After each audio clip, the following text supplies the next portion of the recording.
Bonjour tout le monde, bienvenue. This is the talk that I'm here for. If you're here for this too, please stick around. If not, feel free to make your way out. We're here to talk about analytics. Before we start, I just wanted to get a quick sense of the room for all of us so that we can have more focus. You can get as much value as possible out of this talk. How many of you currently are able to log into Google Analytics and see some stuff? Okay. How many of you feel confident in the stuff you're looking at? Half raised hands for confidence. I would have awesome. But we are going to get your hands raised high up by the end of this talk. There will be 2 free things if you stick around. One, some tips and tricks at the end that you can take away and use. And second, I will be giving away a handsome Calhoun t-shirt to the first person who can answer a small quiz about this topic. All right, let us begin.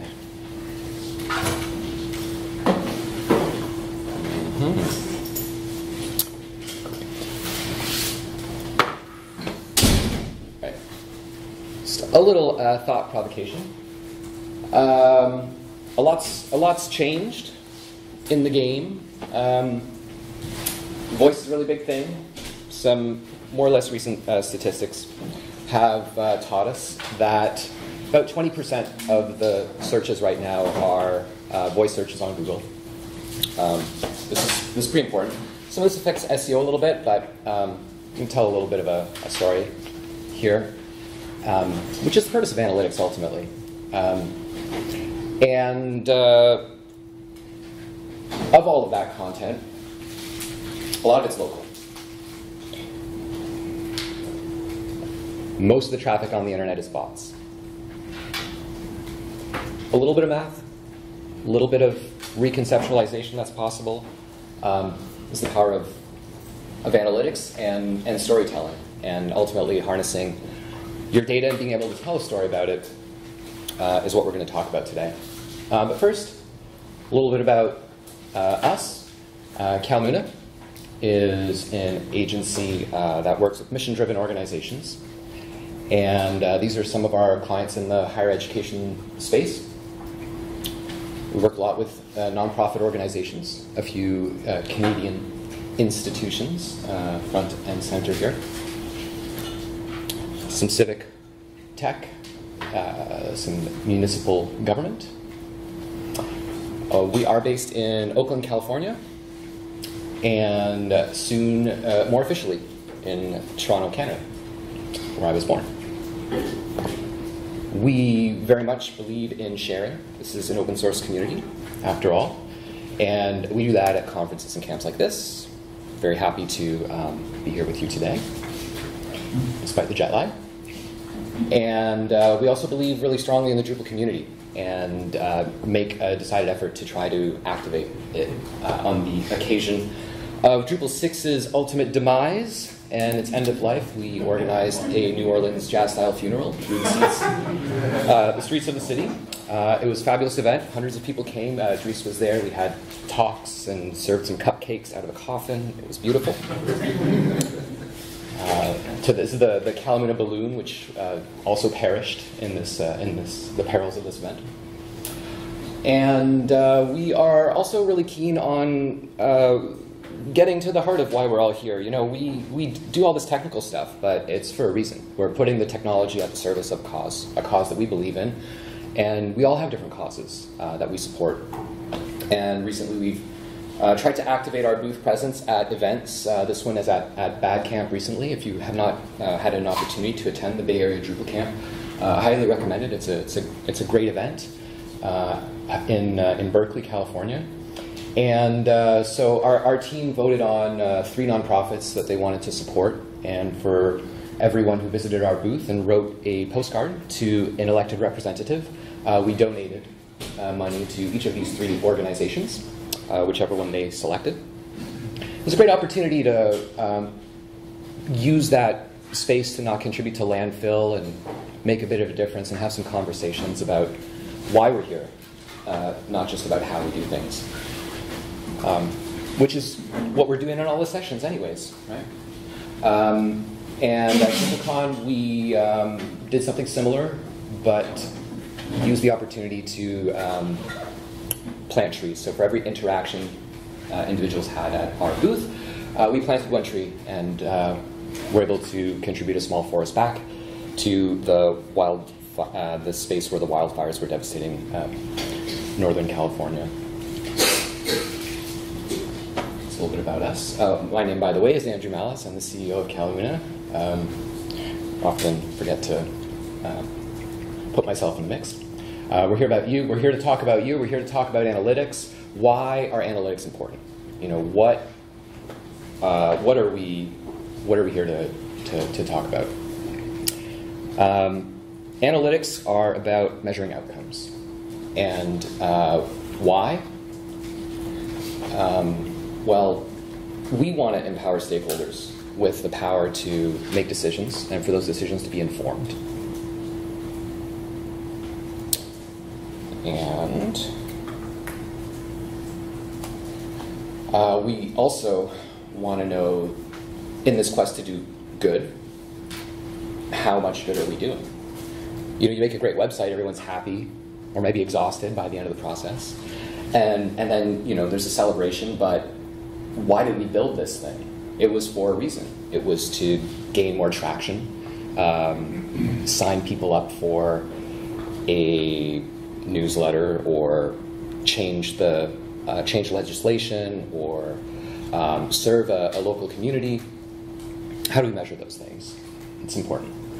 And ultimately, you know, I am a novice at this and learning more, and I find it's kind of an interesting time to share what I'm learning and try to make that knowledge more accessible. I've learned a lot from our senior analyst, Vadim, who's based out in Aurora near Toronto.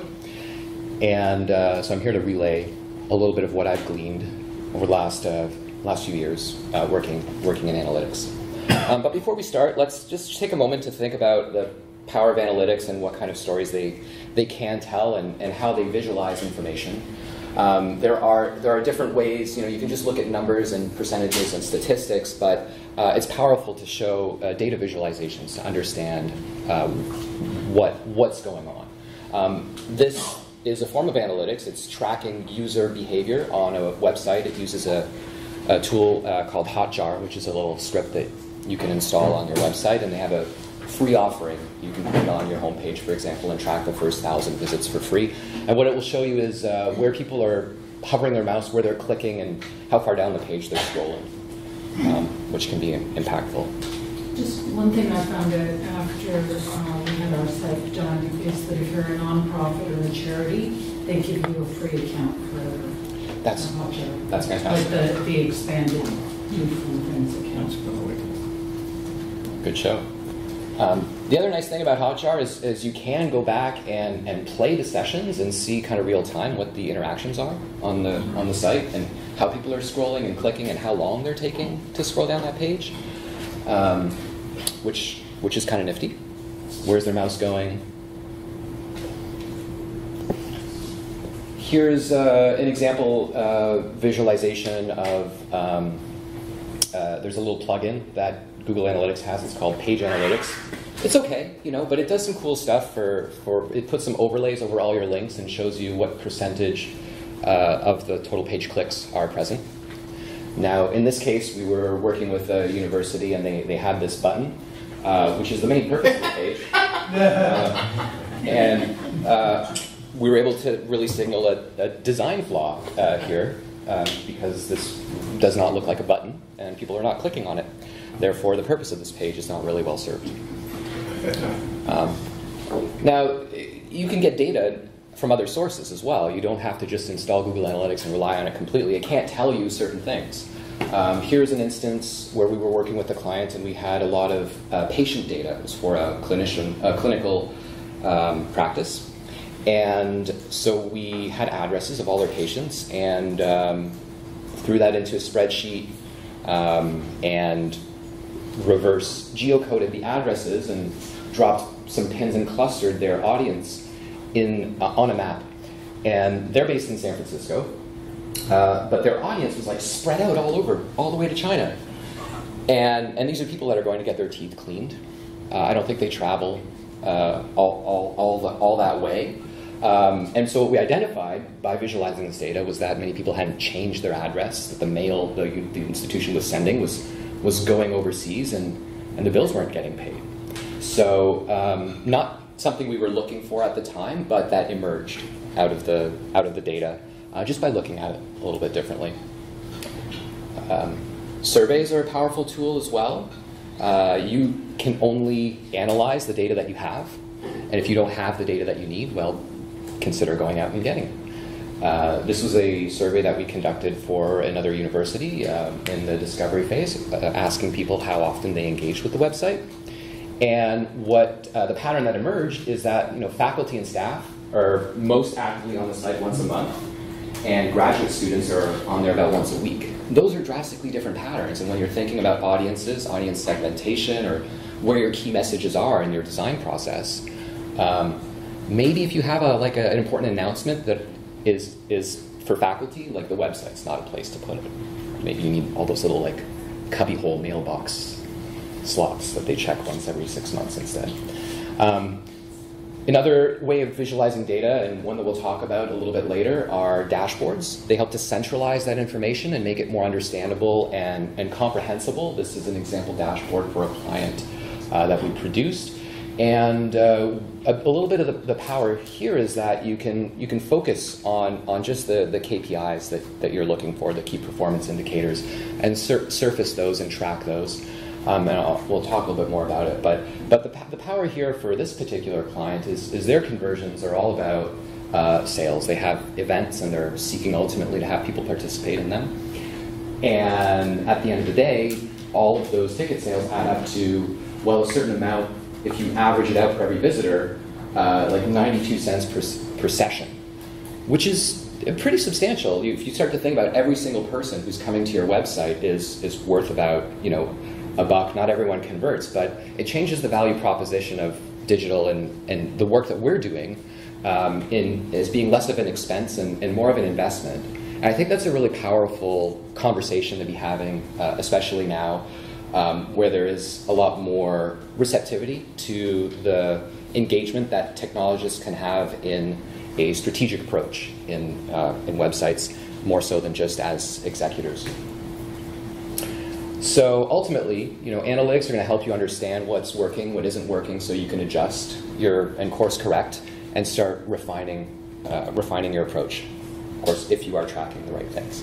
Before we get into some 201 stuff, I just want to make sure we're on the same page.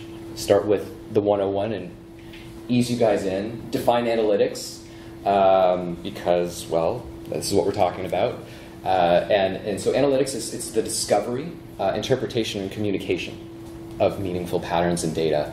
But we're going to talk more specifically about digital analytics, which has to do with the collection, measurement, and analysis, visualization, and interpretation of digital data that is illustrating user behavior on websites or applications.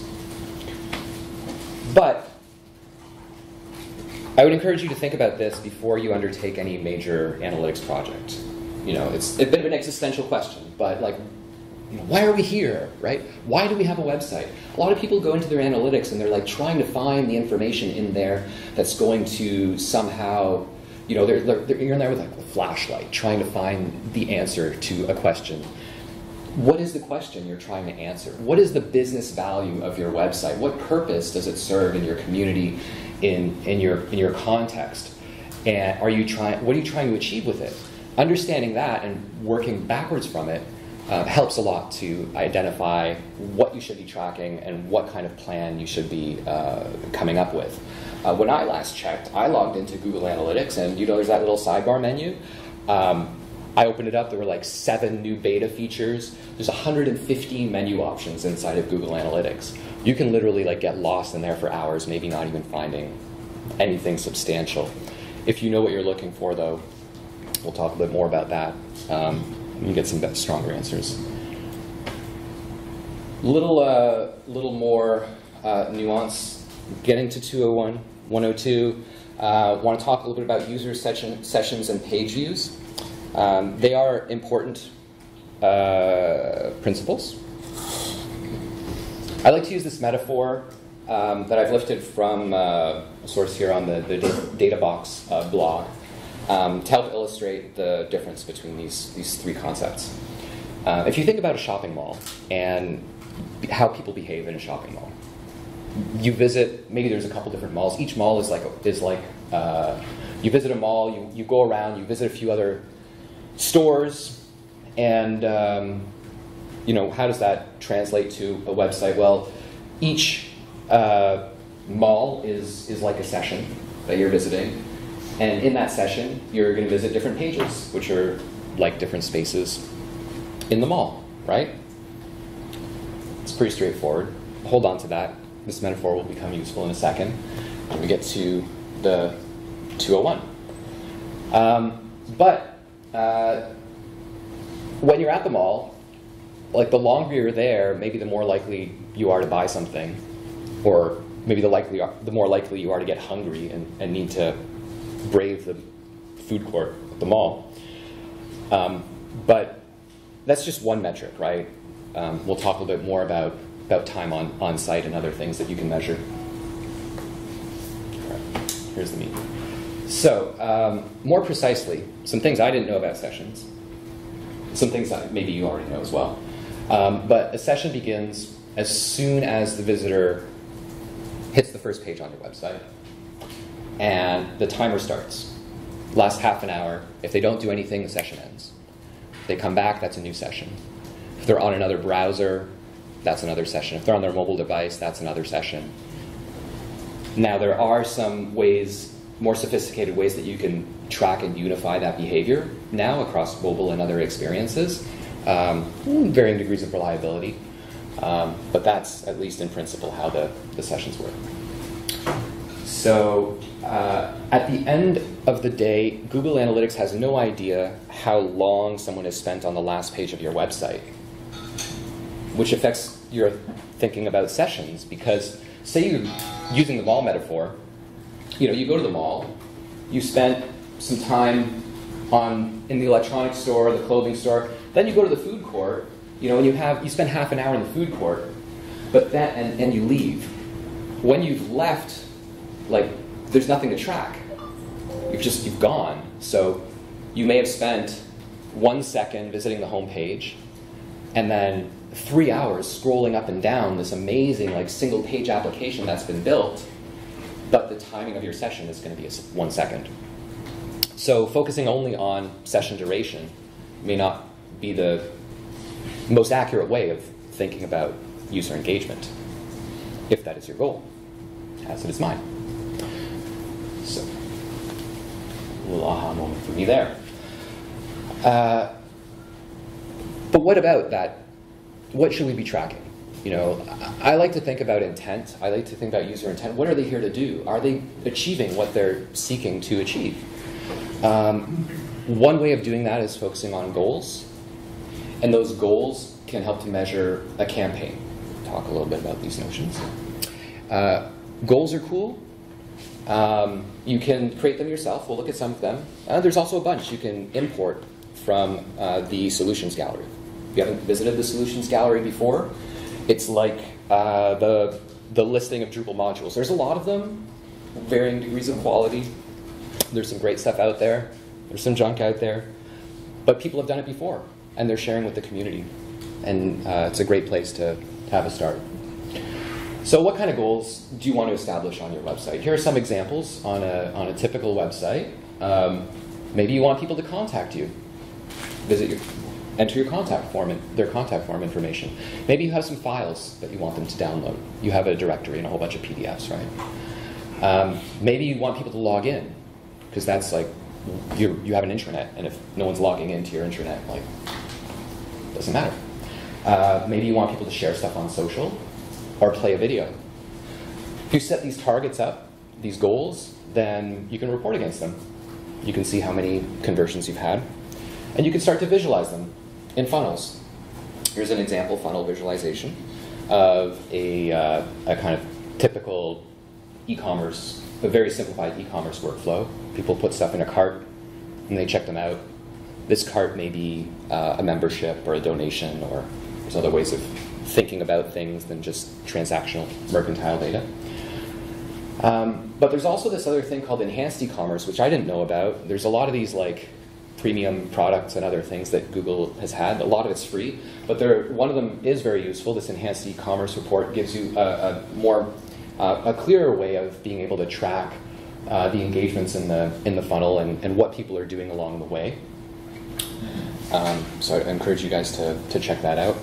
Also, you can get these nice reports, which are more horizontal and more suited to a slide presentation than a vertical image. But yeah, quite useful. And once you're able to track all this stuff, well, everyone isn't the same. Everyone's different, but there are some types of individuals or some characteristics that we may care about more than others on our sites. There are ways of reporting against them. This is called segmentation, audience segmentation. And you can report against this inside of Google Analytics, building up criteria using kind of like a wizard here that lets you add things up. And you can set a number of conditions, like show me what segment of my traffic are have identified themselves as female between the ages of 25 and 50 in the province of Ontario. And then you can maybe compare that against some other segments and see how people are responding differently to what you're doing and what you're putting out there. So yeah, they're pretty cool, and you can apply them retroactively to all your data. They're non-destructive. How many people are worried about their bounce rate on their website? No?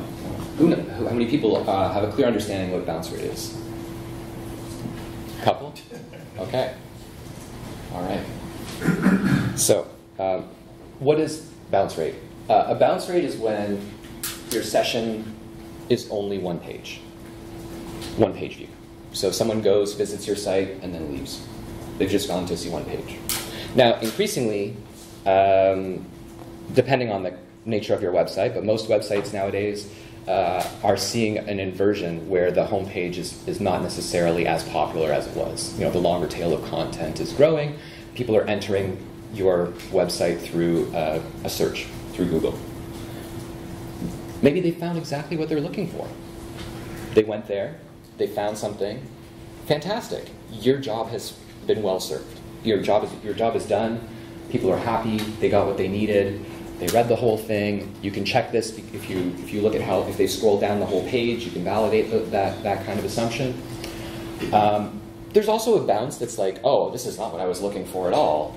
They're in and out. There are also bounces that may be false positives because they're robots that are just kind of like hitting your site, and we'll talk a little bit more about how to filter those out. But ultimately, there's no relationship to how long someone's on the website for. It may not be like, oh my goodness, I don't like this, I'm gone. They may be accurately engaged.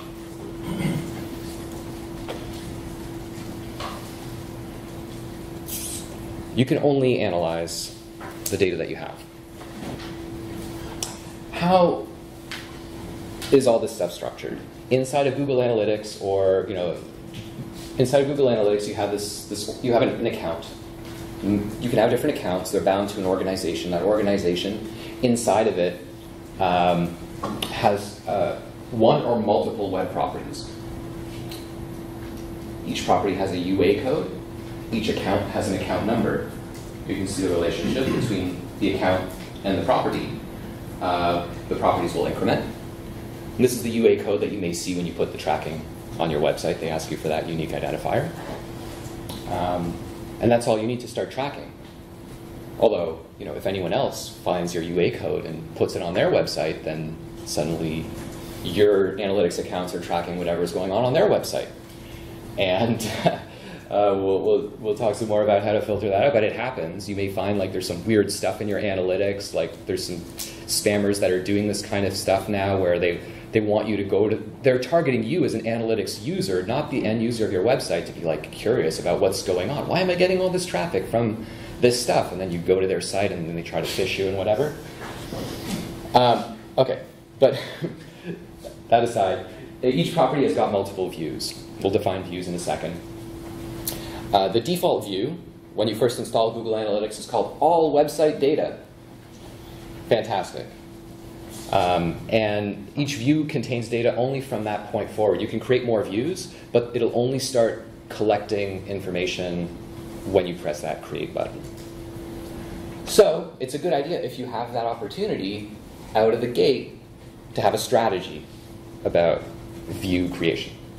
We recommend, and most people in the industry recommend, having 3 dedicated views. One, which is your raw data view. This is your unaltered view. It's not affected by any changes that you're going to make to it. It's like a fallback that you can use to see what you may have done to screw things up. And then your master view is what you're going to use for most stuff. And a test view. We have staging and test environments in websites. It's a good idea to not hot dog it. Same thing for your analytics, because ultimately views, as they're collecting that information, they're subject to filtering. Filters you can apply to that data, and it's gone forever. It's like a sieve. It's not going to get into your view, which is a good thing. There's stuff you don't want in there. You don't want bot traffic. You don't want maybe internal traffic from the IP address of your institution. Because, well, I mean, if you were a university, you would want that. But if your audience was outside of that space, maybe you would want it. Maybe you want to filter out just your IP as the developer, because you're querying the website like 500 times a day. And you think about where you're going to apply those filters and do it judiciously. Typically, they'd be across the test view and the master view. And before you launch something, there's this little button when you create the filters where you can verify the filter. It's non-destructive. It's like a little test. You can see how it's going to affect your data, and if it's good to go, you implement it. Put it on your test view. If it works well, bring that over to the live view. And there's a little checkbox as well that's in every filter that I highly recommend putting in, which is to exclude all hits from known bots and spiders. This is a relatively new feature. It's been out, I think, about 2 years. Before that, you had to write some complicated regex that filtered out all kinds of conditions, and you had like these lists of known bots and things, and you were trying to like filter them out manually, and new ones would be announced, and then you would kind of add them in, and you would go and get these snippets. But now it's just a checkbox. So try it out. Should get most things, about 80 to 90% of those bots out of your traffic. A little side note on that, this can be political because someone is looking at their hits, right? And then you turn that on and suddenly the traffic tanks. And they're like, oh my goodness, like we don't want to lose all this stuff. Now we're not doing as well, but it is false reporting. So it can affect your metrics and your year-over-year comparisons or your month-over-month comparisons. Another thing that's quite useful is tracking site search. Search is really important because it's, in our view, like the most specific information you can get about user intent on your website. They're looking for something and they're telling you what they're looking for. You can't tell what they're asking if you're not recording it, though. So you do need to turn site search on and configure it inside of Google Analytics. And there's a little string you put in there, which is the query parameter. This may vary depending on your implementation of Search API, native Drupal search, how much you've customized it, if you want to remove parts of, or you're customizing how that response is. But essentially, you know, it's what you have after that question mark, search equals, and then that's what gets sent back to the server to deliver the search results. And then Google can parse all that out and give you a report on what people are searching for. Further, you can connect those kinds of reports, that user intent, we'll cover this a little bit later, with the intent people have when they're searching on Google itself. And maybe they're partially finding things, then they use your site search. You can tell a more complete story that way. We'll get back to that. Good so far? Yeah? All right. So you may have noticed there are traffic sources inside of your analytics account. One of them is direct. That means someone goes and types the URL in the web browser and goes to your website. It's fantastic. They know who you are. They know where you live.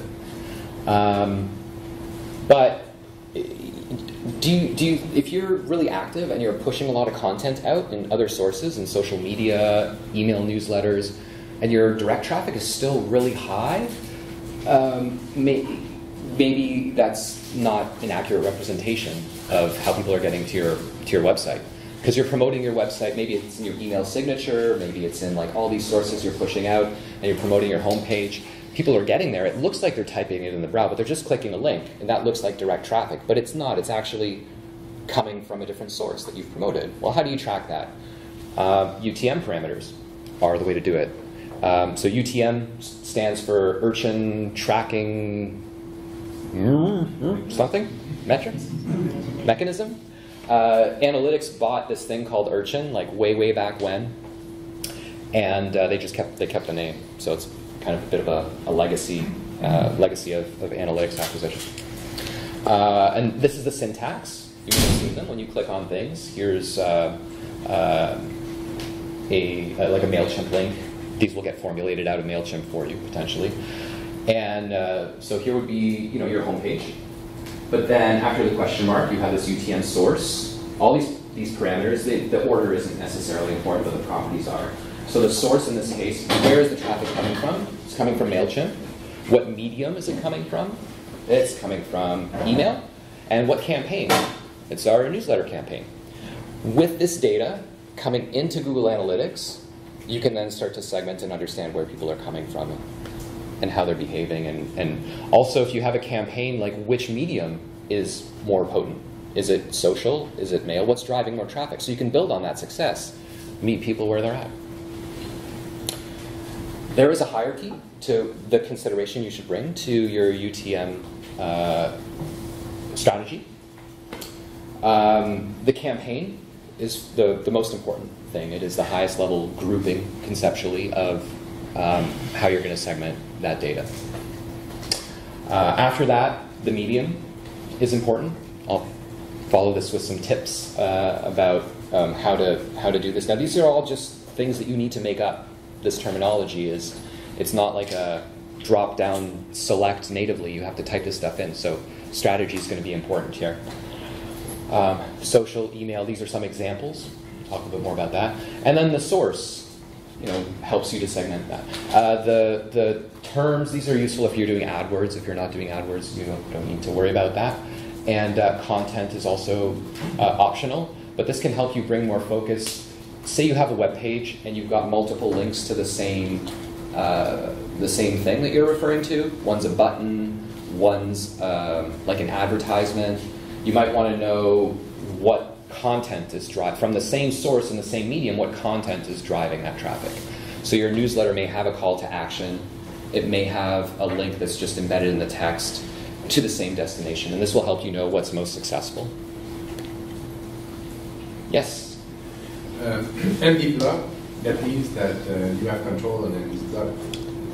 Like ND blog, for instance, in that example, it's ND that will put the actual UTM tags to your site. That's right. So UTM links, you can create them. Other people can use them. You can send them out to someone to use. And then you would specify what you want to track, because this is what you're going to be getting inside of your analytics account. Some people do that for you. Does anyone subscribe to the weekly drop? Yes, you may notice that, and you may have written some blog posts that are on the weekly drop, and they put their own UTM links in there, and they tell you that the source is going to be the weekly drop. That way, when you're in your analytics, you can start to see the value of what they're providing. And you can do that too to others in sending those links. And these are arbitrary. That they're arbitrary to your particular use case. So if you have a blog and you have multiple blogs, Max has a blog, Andy has a blog, those would be where you would specify that. Did that answer your question? Enough? Yeah. Come back to it. So some best practices around UTM generation. It's really important that everyone get on the same page around this and that it be socialized because, well, a couple things. UTM parameters are case sensitive. So someone capitalizes email, someone uses lowercase e, someone uses a dash, suddenly you've got all these different sources. And you're segmenting your traffic inappropriately. There are ways you can fix that after the fact, but it's just a hassle, right? Garbage in, garbage out. You want to track how you're doing it. You want to standardize how you're going about it. If you have established these conventions, then document them and enforce them. There are a number of spreadsheets that you can use that have some templates and little drop-downs to create these links. Set in the back, you decide what all your parameters are, you kind of like list them out, and then when users want to create a UTM link, they just have a drop-down. You can go, Google has a generator, you can Google UTM generator, but you still have to type those things in. And then you don't know what is in use. So having a catalog of them so you can see what the rest of your team is doing and be on top of it is a good idea. So there are some services. There are quite a few of them. Some of them have good free enough models. Spreadsheets are a pretty good way to do this. Also, don't use spaces in any of your parameters. Use dashes in between all your words if you have multiple words. And don't use special characters. Ampersands will really mess things up because that's what segments the different parameters from one another. So, if your newsletter is called Cookies and Cream, you might want to replace that ampersand with a dash or an and. Also, if you're using ads, don't use UTM links for Google Ads. They get created automatically for you. So you don't need to, when you're linking out from that ad and you're doing your outbound link from it, just put the URL in. They'll all be created manually. Then when you're thinking about social, there's a lot of different socials. There's Facebook, there's Twitter, and everything. But we found just having a broad category for social is usually pretty good because specific content is going to be in the source, and that's kind of it for UTMs. Search Console. Does anyone use Search Console right now? A couple people. Okay. It's a pretty quick hookup. I encourage you to try it out. It's another Google product. It used to be called Webmaster Tools. Maybe more familiar with that. Now it's called Search Console. And what it does is it helps you understand organic search performance. You can only track what happens when someone's on your website, but with Search Console you can see what they're actually typing into Google to search and connect that story between the two spaces. You can also understand better what they're searching and how it ranks against your competitors, and what the keyword rankings are for what they're actually looking for. So it tells a big part of the beginning of that story, and the performance of search ultimately. Now, the thing about Search Console to know is the data is not super fresh. It's not live. It's like 48-hour. There's a 48-hour delay, and the data is only held for 16 months. So, it's still pretty good. You can do year-over-year reports. But I highly encourage you to do this. It's pretty quick and easy. You can use your Google Analytics account to connect it to your Search Console pretty quickly. How many people use Google Tag Manager? All right, great. Google Tag Manager is the bomb. It's great. It's fantastic. So, you got to install your tracking code on your website. You can use a module for it, right? There's the analytics module that Drupal has. But then if you want to do any kind of customization, you're pushing code up to production, and then there's delays. And with a lot of the stuff, depending on the size of your team and their influence, marketing may have a big role to play here. And Google Tag Manager allows you to empower marketing to manage tags on your website. Well, what are tags? We'll get into that in a second. But one of the really great, valuable things about Tag Manager is it lets you manage manage Google Analytics, you install Google Tag Manager on your site instead of Google Analytics. Then Google Tag Manager has a web interface. Then you plug your Google Analytics into that. And more, other stuff. I was mentioning Hotjar earlier, Crazy Egg AdWords, all these other tracking, all these other scripts, third-party scripts, you can just manage through a tag manager. That means you're not pushing a bunch of code up, but most importantly, all those requests are being done asynchronously. So you're not slowing down the performance of your website as much, and it's less costly to be trying out new stuff that might otherwise be blocking the rendering of your page. They have a UI inside of there that you can use to track specific kinds of behaviors. Tags, triggers, and variables are the terminology that are used. We'll look at those in a second. But it lets you track other things that Google Analytics doesn't natively track. You can track file downloads, but you can't segment across which type of file. With some help through Google Tag Manager, you can tell how many people are downloading PDFs, Excel documents, PowerPoints, and report against those, if that's useful to you. You can also track the types of clicks most differently. Are people clicking on a phone number? Are they clicking on an email address? Analytics doesn't know anything about this unless you tell it.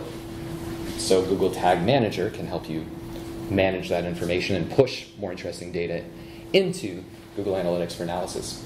How is that done? It's done through what's called a data layer, which sits on top of your website, some JavaScript that tells you what you're sending to analytics, and that can be done through this UI, or it can be done in a more custom way that's a little bit more performant and more like codey. And that lets you say, okay, like here's a button and we're going to call it this, and here's the click, or maybe you have a custom UI and there's like a dial you need to change and you want to know when stuff's at 25, 50, 75%. Google Analytics isn't going to know anything about that, but that is an important part of your conversion metrics. You know, how much are people engaging? How many steps are they going through your process on the page? If you have a dynamic page and there's like a lot of Ajax, so you're not like reloading the page and there's a bunch of, you're not visiting multiple URLs in the steps of your process, you want to be telling Google Analytics, oh, people are 25, 50, 75% of the way through the process that we've set up for them versus 0 or 100 by the time they've completed the process. Here's an example of some tags. A lot of these are, again, things that you can import that are already done. There's a bunch of libraries and other stuff, and it'll get you going. Lunametrics has this tracking plugin for YouTube. It'll tell you how far people have watched through a video. Not, you know, it's pretty cool. Did they watch the whole thing? Halfway, 25%? File downloads, email clicks, outbound links, outbound versus inbound link can be interesting to know what people are using your site for. Is it a resource to go elsewhere, or are they really invested in the content that you have there? Oh, and scroll depth. Earlier we were showing the Hotjar stuff. So these scripts will give you some basic analytics about how far people have scrolled down the page inside of Google Analytics, and all for free too. It's cool. Oops. Meant to be Google Data Studio. Has anyone here used Google Data Studio before? A couple people. How many people are at least familiar with Data Studio? A couple. Okay. This competition for this T-shirt is going to be limited because I mentioned Google Data Studio earlier. Google Data Studio is like analytics meets PowerPoint. It makes your analytics more digestible. And what time is this thing supposed to end? Yeah. No. Oh, all right. Let's do bonus content. You guys okay? I got like 5 more minutes. Power through this. So here's a dashboard. There's an ecosystem. You can build all these connectors. Earlier, you know, Google Search Console is giving you stuff in Analytics. GTM is giving you stuff inside of Google Analytics. But there are other properties that you have, other kinds of engagement, and you can merge all that data together inside of a dashboard. You can pull stuff from your social metrics, from other things. There's some third-party connectors in this ecosystem that will let you build and report against this. If you have like 5 different websites, you have to go and log into 5 different Google Analytics accounts. You can take those metrics, put them on one single dashboard, and see how everything's performing against each other. It's kind of nifty. Also gives you that high-level perspective that empowers decision makers to know how things are doing, to celebrate your victories, give you a raise and all that stuff. There are other alternatives to Google as well. Here are a couple. Power BI, Databox. lot of great free stuff on the DataBox tier. I encourage you to check it out. Tableau just purchased recently by Salesforce for $15.7 billion. So maybe something valuable in there. It's all stock though, don't worry. But this lets you do like on-premise analysis of data and visualizations. It's pretty cool. They have great pricing for nonprofits as well, and Power BI is more of a Microsoft-y thing. If you're on Windows, then you can consider that. And then Google Analytics is not the end-all and be-all. Matomo, which used to be Piwik, is an open source version, and you can also host it on premises, so you're not sending all your data out to Big Brother. Adobe has also got an analytics platform, which is part of the Marketing Cloud. These are alternatives that you can pursue. A lot of the concepts are similar. Some are a little bit different than the things that we saw before. If you want to learn more, here are two good resources. One, there's a demo account.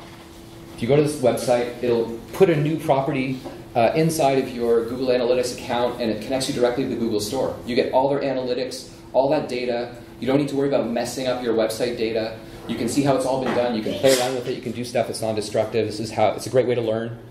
Break it, but not yours. Break someone else's. Here's another resource if you want to do the enhanced e-commerce tracking. There are some examples of how to implement data layers at this website, enhancedecommerce.appspot.com. And last, here's a PDF. It's like 3 pages of a lot of the tips and tricks that I was showing here. It's very printable. You can read it on the Metro. You can give it to someone else. bit.ly/GA-tips-8. All right. Thank you very much.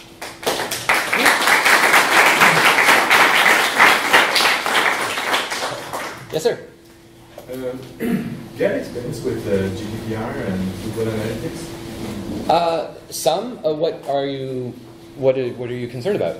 Suppose you have a client that has a visitor from Europe, and you want to put Google Analytics. Are there restrictions?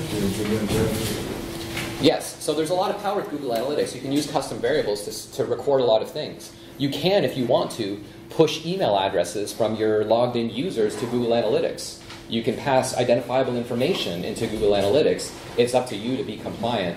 You can break the rules. Now, there are ways to opt out of tracking, and that is respected now in all browsers. In terms of GDPR, Google is really up on that. You want to be telling people you're tracking them generally if you have European visitors, and there are ways of doing that. There's a good resource. There's a little product that we've gotten interested in called Cookie Pro, and it gives you a banner on top of your website, analyzes all the cookies, and then people can opt in or out. It's starting to make some waves around there. It's a pretty easy way of doing that kind of alert. Check it out. Yeah, some people have to go. Question. All right. What are the 2 locations where Calmoon is based? In Oakland and Toronto. Great. All right, you win. You can come up later. I'll give you t-shirts. Any other questions? Who did you cheer for last night? Pardon? Who did I cheer for? Oh, well, I won either way, so I was cheering for the Raptors because this is the time to be in Canada, right? So for sure, yeah, long time coming.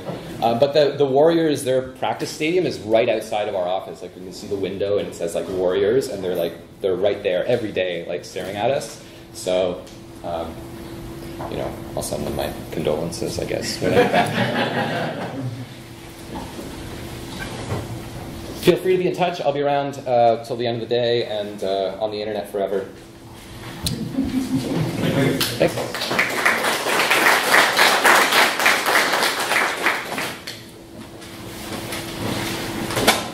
Scott's trying to do lunch.